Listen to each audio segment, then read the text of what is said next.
Hello students, आपके अपने YouTube channel success with MBS classes में आप सभी बच्चों का एक बार फिर से स्वागत है।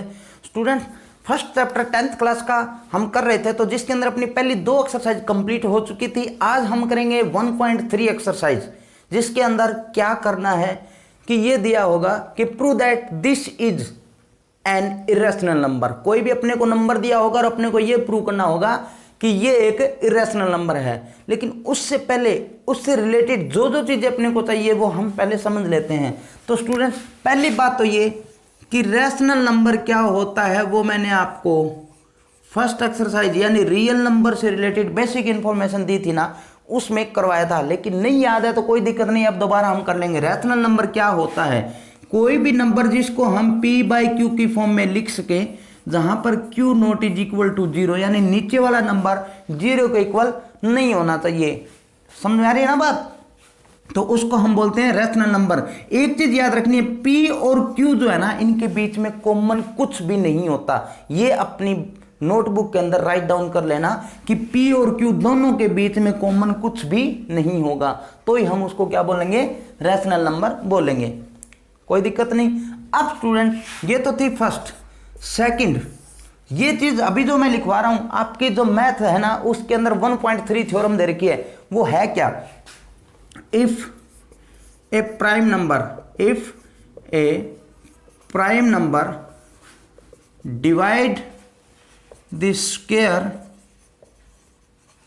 Of a number, then it will divide the number also।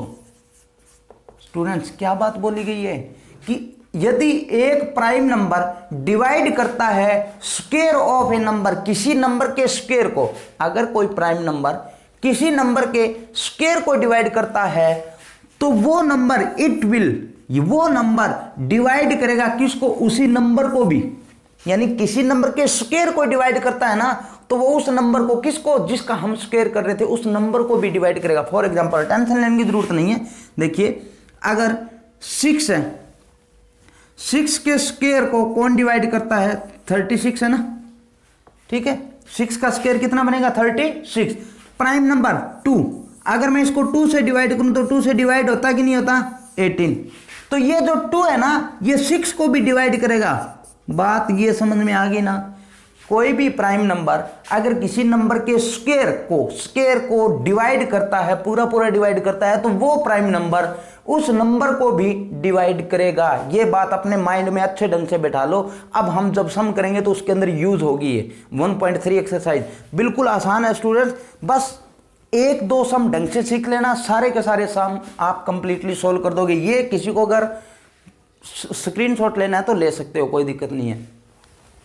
तो स्टूडेंट्स, कोई भी बात समझ में ना आए ना, तो एक बार वीडियो को बैक करके जरूर देख लिया करो, ताकि आपको उस बात में, उस कंफ्यूजिंग के अंदर हेल्प मिल सके। तो स्टूडेंट, चलिए हम शुरू करते हैं 1.3 एक्सरसाइज। मान के चलते हैं, अपने को फर्स्ट सम दे रखा है, prove that √3 is an irrational number. ये चीज प्रूव करो कि √3 है ना, वो क्या है? एक इरेशनल नंबर है। स्टूडेंट्स, हम ये मान के चलेंगे, हम उल्टा करके चलेंगे, और उल्टा चलने की तो आदत ही पड़ चुकी है ना, ठीक है। कोई भी बोले ये करो, नहीं इसका उल्टा करना है। अब आपके मन की बात पूरी हो रही है। यहाँ पे √3 को इरेशनल प्रूव करना है, हम मान के चलेंगे इरेशनल नहीं है, ये क्या है? रैशनल है। बात समझ में आ रही है ना? तो सॉल्यूशन इसका स्टार्ट करते हैं हम। वो क्या आएगा स्टूडेंट? मान लेते हैं let √3 is a rational number. मान लिया हमने √3 क्या एक रैशनल नंबर है। अगर ये √3 एक रैशनल नंबर हमने माना है, तो इसका मतलब क्या है? √3 को मैं किसकी फॉर्म में लिख सकता हूं? p/q की फॉर्म में, जहां पर q not is equal to 0 और p और q के बीच में कॉमन कुछ भी नहीं होगा। बात समझ में आ रही है? अब देखिए, अगर मैं क्रॉस प्रोडक्ट करूं इसके नीचे 1 करके, तो क्रॉस प्रोडक्ट करूंगा तो इधर मेरे पास क्या बनेगा स्टूडेंट? p की 1 से मल्टीप्लाई p, √3 की q से मल्टीप्लाई √3q। अब स्टूडेंट, अगर मैं इस रूट को हटाऊं तो क्या करना पड़ेगा? Square on both side. तो मैं यहां पर लिख देता हूं स्क्वेयरिंग ऑन बोथ साइड। दोनों साइड हमने क्या कर दिया? स्क्वायर कर दिया। स्टूडेंट इसको मैं एक नंबर नाम दे देता हूँ यहाँ पर, ये आगे जाके यूज करनी पड़ेगी अपने को।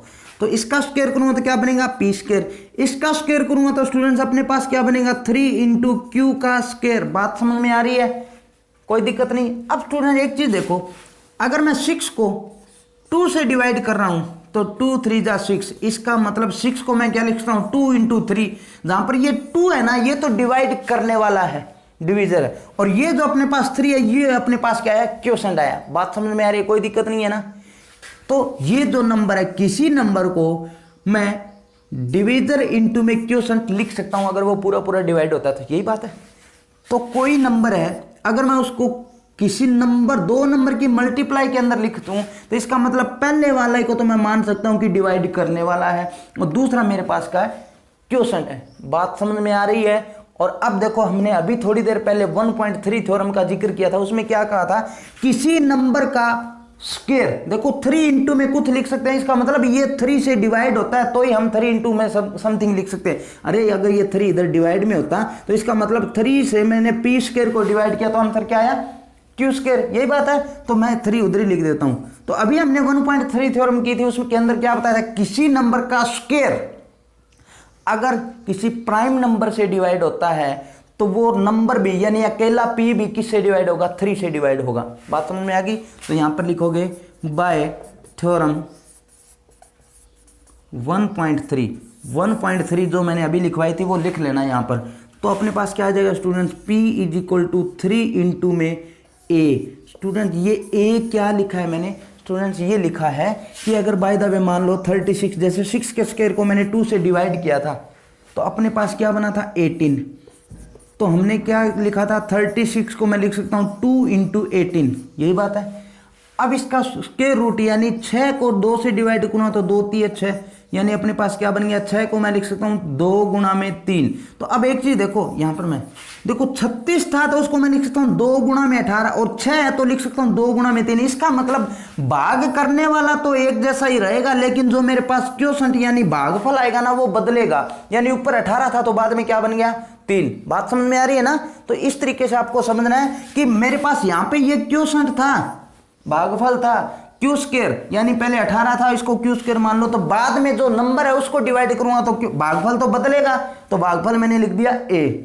कुछ भी लिख सकते हैं आप, A B C D, जो मर्जी आपके मन में आए वो। अब स्टूडेंट्स ये हम कर देते हैं पुट इन फर्स्ट के अंदर अगर मैं पुट करूंगा तो फर्स्ट अपने पास फर्स्ट यही है, इसके अंदर पुट कर दो, कोई दिक्कत नहीं। तो P की जगह मैं कितना पुट कर देता हूं student, 3A। 3A is equal to root 3Q। अब स्टूडेंट्स अगर मैं स्क्वायर हटाऊं, ये स्क्वायर रूट हटाऊंगा तो दोनों तरफ स्क्वेयरिंग ऑन बोथ साइड करना पड़ेगा ना। जैसे स्क्वायर किया, यहां पे लिख देता हूं squaring on both side. Student इसका स्क्वायर किया, क्या बन गया, 9A स्क्वायर। इसका स्क्वायर किया, अपने पास कितना बन गया, 3Q का स्क्वायर। कोई दिक्कत नहीं है। अब इधर वाली साइड करता हूं मैं इसको आगे थोड़ा सोल्व। स्टूडेंट जुड़े रहना, कोई दिक्कत नहीं आएगी आपको। तो देखो यहां पर हमने क्या कर दिया, 9A square is equal to 3Q का स्क्वायर। ये 3 इधर मल्टीप्लाई में, इधर जाके डिवाइड में। जैसे मैं इसको डिवाइड करूँ तो मेरे पास यहां पर बन जाए student 3A square is equal to Q का स्क्वायर। इसका मतलब Q स्क्वायर मैं इधर वाली साइड लिख देता हूं, 3A स्क्वायर इधर वाली साइड लिख देता हूं, कोई दिक्कत नहीं है। अब देखिए स्टूडेंट्स वही बात आ गई, किसी नंबर का स्क्वायर अगर प्राइम नंबर से डिवाइड होता है तो वो नंबर भी, अकेला क्यू भी उसी प्राइम नंबर से डिवाइड होगा। अभी हमने 1.3 थ्योरम के बारे में जिक्र किया था, ये P वाले में।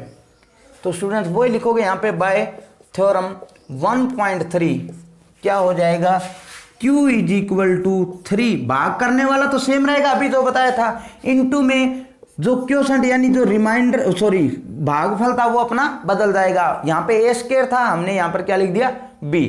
अब स्टूडेंट्स ये अपने पास सेकंड लिख लो, सॉरी थर्ड, और ये यहां पर अपने पास सेकंड। ये सेकंड P की वैल्यू अपने पास 3A है और Q की वैल्यू अपने पास 3B है। जो शुरू में हम मान के चले थे उसमें पुट कर दो।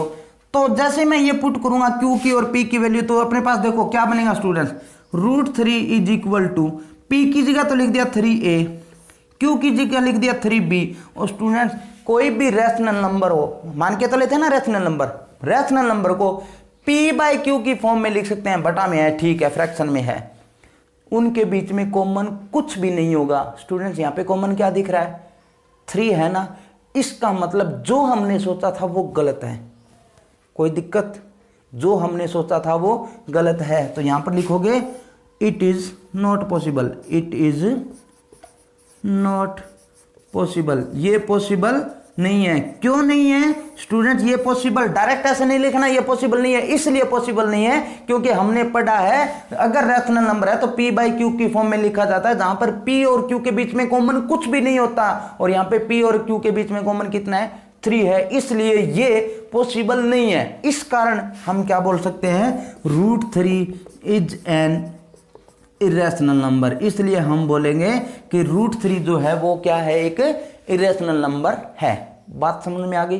कोई दिक्कत नहीं है। जो मर्जी सम आ जाए अब आपके पास, यहाँ पे √5 आ जाए तो भी √5 को इरेशनल नंबर मान प्रूव करना है तो रैशनल नंबर मान के √5 is equal to P by q की फॉर्म में, फिर cross multiply P is equal to √5 into में Q, फिर स्क्वायरिंग ऑन बोथ साइड तो P square is equal to 5Q square. फिर वही बाय थ्योरम 1.3 थ्योरम क्या थी कि अगर किसी नंबर का स्क्वायर किसी प्राइम नंबर से डिवाइड होता है तो वो नंबर भी उसी प्राइम नंबर से डिवाइड होगा। तो स्टूडेंट हमारे पास यहाँ पे भागफल कुछ और था, यानी स्क्वायर को 3 इंटू में समथिंग लिख सकता हूं, तो विदाउट स्क्वायर को 3 इंटू में समथिंग लिखूंगा, लेकिन उसको चेंज करके।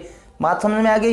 ये अपने पास P की वैल्यू आ गई। अब ये P की वैल्यू अगर मैं वापस फर्स्ट में पुट करूं तो अपने पास ये बन गया 3a is equal to √3Q, दोनों तरफ स्क्वायर किया, वही सेम अपने पास बन जाएगा Q square is equal to, जैसे यहाँ पे 5 वाला चल रहा था तो यहाँ पर 5a स्क्वायर आ जाएगा। फिर अपने पास Q is equal to 5 into में B, ये दोनों वैल्यू P और Q की वैल्यू वापस जो शुरू में था उसमें पुट कर दो, अपने को पता चलेगा दोनों के बीच में कॉमन 5 आएगा। अभी 3 आ रहा है ना, उसमें क्या आएगा? 5 आएगा बस। और इट इज नॉट पॉसिबल। क्यों है पॉसिबल? क्यों नहीं है पॉसिबल? पॉसिबल इसलिए नहीं है क्योंकि P और Q के बीच में कॉमन कुछ भी नहीं होता रैशनल नंबर के अंदर, और यहाँ पर अपने पास क्या आ रहा है? 5 आ रहा है। जैसे 3 आ रहा है वैसे आगे क्या आएगा? 5 आएगा। तो ये नंबर जो √5 होगा वो क्या होगा? अपने पास इरेशनल नंबर होगा। स्टूडेंट बिल्कुल बेसिक करवाने की मैंने आपको कोशिश की है। इसके चाहे 5 समय चाहे 4 समय जितने भी है आप खुद करके देखोगे, कोई भी दिक्कत आए कमेंट कर देना, मैं आपको सोल्व करवा दूंगा। लेकिन मेथड अगर समझ लिया ना आपने तो मैं गारंटी देता हूं स्टूडेंट ऐसा कोई सम नहीं होगा इरेशनल नंबर प्रूव करने वाला जो आप ना कर पाओ। तो कल मिलूंगा नए लेक्चर के साथ, तब तक आप सभी दोस्तों का थैंक यू।